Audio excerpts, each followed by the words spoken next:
broken pottery. Jacob, an old man with eyes that had seen many seasons, looked at his sons.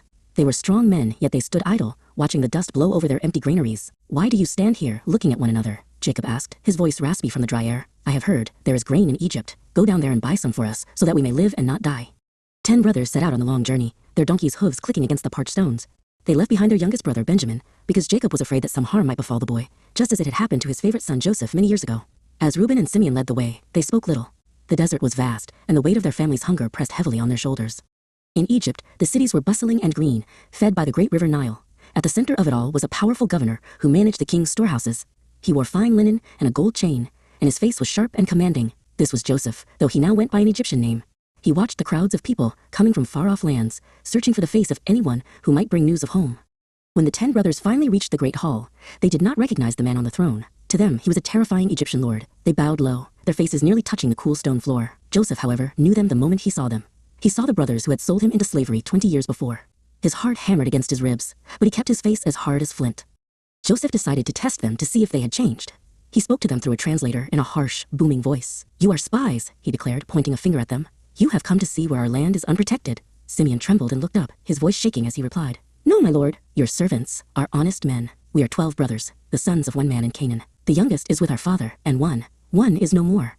Joseph threw them into a dark prison cell for 3 days to let them think. Inside the cold stone walls, the brothers began to whisper. They didn't know Joseph could understand their Hebrew tongue.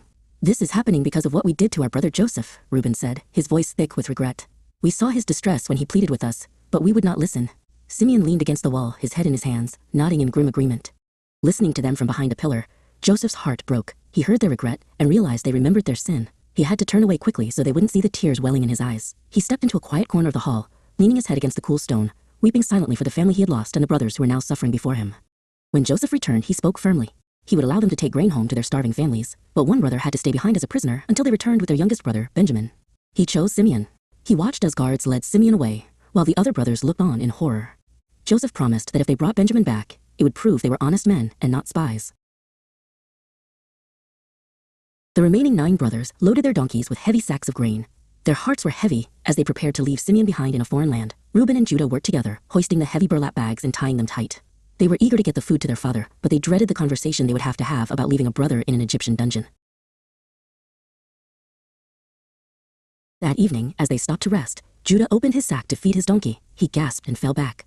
There, nestled right at the top of the grain, was his pouch of silver, the very money he had used to pay for the food. He showed it to Reuben, his face pale with fright. "What is this that God has done to us?" they cried.